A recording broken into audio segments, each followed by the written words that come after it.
वो मंदिर में ही गाते हैं, भगवान के सामने, बिहारी जी के सामने गाते हैं। तो अकबर ने वेश बदला, वेश बदल के साधारण व्यक्ति बन करके वो मंदिर में जाकर के बैठ गया।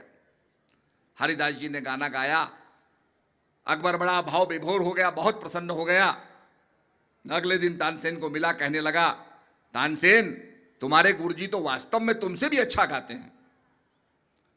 तो तानसेन ने कहा, जापना मैं तो भारत के बादशाह के लिए, हिंदुस्तान के बादशाह के लिए गाता हूं, और मेरे गुरुजी तो संसार के बादशाह के लिए गाते हैं, तो उनका गायन तो अच्छा होगा ही। तो सबसे बड़ी बात यह है कि अच्छे दिन आ गए हैं। देखो, भारत की सफाई की बात हो रही है। हम तो कहते हैं भारत की सफाई तो होनी चाहिए, पर भाई मन की भी सफाई होनी चाहिए। संतों का कहना है, मन चंगा तो कटौती में गंगा। अगर मन की सफाई नहीं होगी तो बाहर सफाई कैसे होगी? सबसे पहले मन की सफाई होनी चाहिए। मन दिया तह सब दिया, मन के लार शरीर, अब देवन को कुछ नहीं, कह गए दास कबीर। और सबसे बड़ी बात यह है कि हमारे देश के अंदर, हमारे देश को विश्व गुरु बनाने की बात हो रही है। अभी हाल में ओबामा जी आए तो व्हाइट हाउस ने ट्वीट किया। वो व्हाइट हाउस इंटरनेट पे आके अपना संदेश देता है। संदेश देने के बाद उसने प्रशंसा की, बहुत अच्छा हो रहा है, और उसके बाद उसने कहा जय हिंद। आज व्हाइट हाउस से भारत की, हिंद की जय बोली जा रही है। यह अपने आप में बहुत बड़ी बात है, क्योंकि वास्तव में जब बालक का जन्म होता है तो यह कहा जाता है माता का दूसरा जन्म होता है। बड़ी उसको प्रसव पीड़ा सहन करनी पड़ती है। तो ये निश्चित रूप में जब हम अच्छे मार्ग पर चलेंगे, प्रशस्त करेंगे, तो उस पर थोड़ी संकट तो आएगा। पर अगर हमारा रास्ता सही होगा, देश को आगे बढ़ाने वाला होगा। आज हम ऊर्जा पैदा करने की बात कर रहे हैं कि न्यूक्लियर ताकत से, आणविक शक्ति से ऊर्जा बने। जितना ऊर्जा बनेगी उतनी फैक्ट्री चलेंगी, जितनी फैक्ट्री खुलेंगी उतने लोगों को रोजगार मिलेगा, हमारे बच्चों को रोजगार मिलेगा, तब भारत आगे बढ़ेगा। और ये तो बड़ी अच्छी बात है कि मेक इन इंडिया, भारत में बनाओ। आप मेड इन चाइना खरीदते हो तो चाइना के लोगों को काम मिलता है ना। गांधी जी ने स्वदेशी खरीदने की बात क्यों कही थी? क्योंकि भारत का कपास जाता था मैनचेस्टर, और मैनचेस्टर में धोती बनती थी, तब हम खरीदते थे। तो कपास हमारा, रोजगार मिला मैनचेस्टर में, और धोती हम खरीद रहे हैं। तो गांधी जी ने कहा हमारे देश में जो बनता है वो आप खरीदो, मेक इन इंडिया, भारत में बनाओ। और भारत में बनने से हमारे हजारों करोड़ों बच्चों को रोजगार प्राप्त होगा, वो अपने परिवार का पालन पोषण कर सकेंगे। तो हमारा देश एक अच्छे रास्ते पर आगे बढ़ रहा है। तो निश्चित रूप में मैं ये कहना चाहूंगा कि हमारा जीवन भी आध्यात्मिक रास्ते में आगे बढ़े। अर्जुन कहता है, भगवान से कहता है, प्रभु धरती में छेद करके, बाणों से छेद करके पानी प्राप्त करना आसान है, वायुमंडल की गठड़ी बांधना वो भी आसान है, पर इस मन को नियंत्रण में करना बड़ा कठिन है, दुष्कर है। भगवान कहते निसंदेह, इसमें संदेह नहीं, देयर इज नो डाउट, पर यह अभ्यास और वैराग्य से। आपने देखा होगा छोटे छोटे बच्चे नाच रहे थे, जब पैदा हुए तो चारों ये जो है घुटनों के बल चल रहे थे, पर अभ्यास करने के बाद आज वो मंच पर मंचन कर रहे हैं, देशभक्ति का गाना गा रहे हैं, सद्भावना के संदेश का प्रचार कर रहे हैं। तो ये अभ्यास से होता है। तो करत करत अभ्यास से जड़मत होत सुजान, रस्सी आवत जात पर सिल पर परत निशान। तो निश्चित रूप में अगर हम अभ्यास करेंगे, अभ्यास और वैराग्य दो बातें भगवान ने कही हैं। अभ्यास किसका करें? अगर ज्ञान ही नहीं है तो हम अभ्यास किसका करें? तो भगवान के वचनों को, भगवान की आज्ञा को मानने के लिए सबसे पहले हम किसका अभ्यास करें यह जानना होगा। एक बहुत बड़ा जहाज था, खराब हो गया। बड़े बड़े इंजीनियर आए, ठीक नहीं कर सके। तो जहाज के मालिकों ने कहा, भाई एक अनुभवी इंजीनियर को लाओ। तो एक बूढ़ा अपना बैग लेकर के, उसमें सारा उसका सामान था, वो लेकर के बूढ़ा इंजीनियर आया।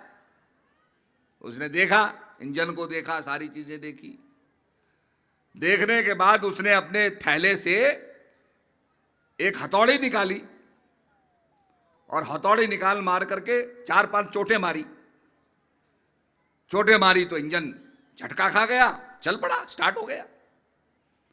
स्टार्ट हो गया तो मालिक बड़े खुश हुए कि साहब आपने इंजन स्टार्ट कर दिया, हमारा जहाज चालू हो गया, भाई अपना बिल भेज देना।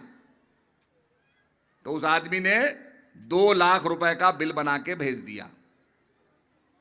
मालिकों ने कहा, जी हम तो आपके सामने खड़े थे, देख रहे थे, आपने तो 3-4 हथौड़ियां मारी और 2 लाख रुपए का बिल बना दिया। आप कृपा कर करके आइटमाइज बिल बनाइए, आइटम वाइज बिल बनाइए।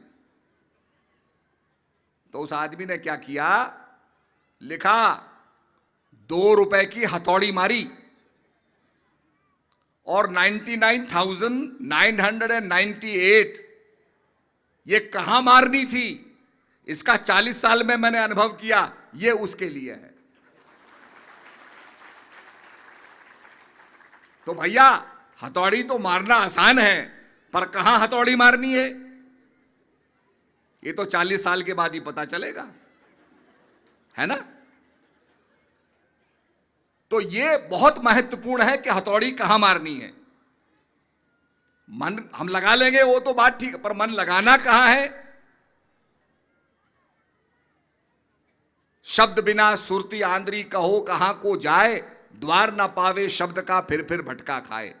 तो ये इंपॉर्टेंट है कि हम उस ज्ञान को जानेंगे तभी भक्ति शुरू होगी, तभी हमारा मोक्ष का मार्ग प्रशस्त होगा। तो इसलिए प्रेमी सज्जनों, ये 2 दिन का कार्यक्रम है। दक्षिण के अंदर हमारे कार्यक्रम कम ही हो पाते हैं। अब निश्चित रूप में हम लोग चाहेंगे कि भविष्य में और भी कार्यक्रम हो। इससे पहले का एक कार्यक्रम हमारा चेन्नई का था, उसके बाद यहाँ हम करना चाहते थे, तो महात्मा जी ने कहा कुछ समय चाहिए, तो ये कार्यक्रम आपको मिल गया। और आज तो दुनिया अब एक सिमट गई है। आप सिलीगुड़ी में हमारा प्रोग्राम हो रहा है, आप इंटरनेट के जरिए यहां देख सकते हैं। ये यहां कार्यक्रम हो रहा है इंटरनेट के जरिए, 20-25 देशों में लोग इस कार्यक्रम को देख रहे होंगे। तो ये एक सुविधा मिल गई है और निश्चित रूप में हमें ज्ञान को जान कर, और जिन्होंने जान लिया उन्हें भजन करना चाहिए। एक शहर में एक फिल्म आई, धार्मिक फिल्म। लोगों ने कहा साहब संतोषी माता की फिल्म है, बड़ी धार्मिक फिल्म है, आप देखोगे आपको वैराग्य हो जाएगा, आप देखोगे आपको बड़ा लाभ मिलेगा। कुछ महिलाएं जो थी वो गई, टिकट खरीद के बैठ गई कि बड़ी धार्मिक फिल्म है, माता की महिमा देखने को मिलेगी। अब फिल्म चालू हुई तो पहले लक्ष्य आ गया, लक्ष्य लगाओ, लक्ष्य का साबुन लगाओ, अपनी सूरत को गोरा कर दो। उन्होंने कहा भाई ये क्या धार्मिक है। वो आपस में कहने लगी ये क्या हो रहा है, ये तो लक्ष्य का प्रचार हो रहा है, ये क्या माता का क्या हो गया। उसके बाद कोई कोका कोला का आ गया, तो जब तक वो इश्तिहार चलते रहे तब तक कहने लगी जी ये तो कुछ गड़बड़ है, हम गलत जगह आ गए। वो उठ के चली गई कि ये तो कोई धार्मिक फिल्म नहीं है। घर गई, लोगों ने पूछा क्या बात है, कहा जी वो तो लक्ष्य का प्रचार हो रहा था, माता की तो कोई बात नहीं थी। लोगों ने कहा भैया वो तो विज्ञापन चल रहा था, विज्ञापन, असली फिल्म तो चली ही नहीं। जब तक असली फिल्म नहीं देखोगे माता का दर्शन कैसे होगा। तो हम आंख बंद करते हैं, विज्ञापन आता है, बेटे के बारे में सोचना है, लड़की के बारे में सोचना है, शादी के बारे में सोचना है, धंधे के बारे, ये तो विज्ञापन है, ये ध्यान थोड़ी है। अब विज्ञापन में आप कहो जी हमारे को तो शांति नहीं मिली, तो भैया शांति तो विज्ञापन में मिलेगी नहीं। बेटी के लिए लड़का खोजोगे उसमें शांति कहां मिलेगी, उसमें तो चिंता सताएगी कितना दहेज देना होगा। इसलिए विज्ञापन छोड़ के जब सही फिल्म चलेगी, तब जब मन एकाग्र होगा, मन लीन होगा, तब सही फिल्म चलेगी, तब आपका कल्याण होगा। तो इसलिए विज्ञापन को भूल करके मन को जोड़ो, कनेक्टिविटी करो। मिस कॉल देनी है, मिस कॉल ही दो, पर नंबर तो सही डायल हो। तो इसलिए प्रेमी सज्जनों, और कल भी आपको यहां अनेक महात्माओं के सत्संग सुनने को मिलेंगे, तो आप ध्यान से सत्संग को सुनकर के अपने जीवन में उतारें तो कल्याण होगा।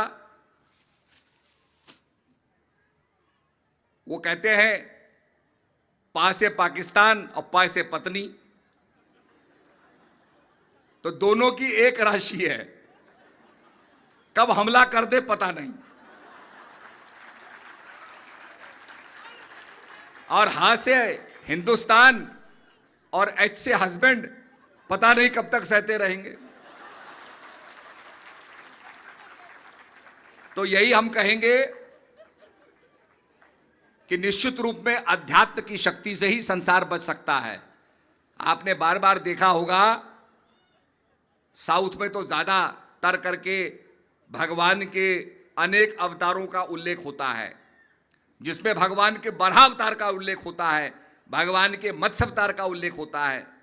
पृथ्वी जलमग्न हो गई, भगवान मछली बनकर के बचाने आए। पृथ्वी को राक्षस ले गया, भगवान ने बराह अवतार बन करके, और भगवान ने रक्षा की पृथ्वी की। The world needs saving. दुनिया भी आज वैसे ही है, कहीं ग्लोबल वार्मिंग हो रही है, सुनामी हो रही है, क्लाइमेट चेंज होगा। अभी जो मोदी जी ने बात कही है क्लाइमेट कंट्रोल की, बड़ा एक महत्वपूर्ण विषय है। तो ऐसे ही पृथ्वी जो है उसकी रक्षा नहीं हो पा रही है। तो जो बार बार हम अपने पुराणों में पढ़ते हैं, वो कथाएं आज हमारे सामने आ रही हैं। तो निश्चित रूप में अगर हम चाहते हैं कि हम अध्यात्म को समझें, जो हमारे शास्त्रों में लिखा है उसका जीवन में अवलोकन करें, तो हमें ज्ञान को जानना होगा। इसीलिए कहा रीते ज्ञाने न मुक्ति, बिना ज्ञान के मुक्ति नहीं है। लड़ाई के मैदान में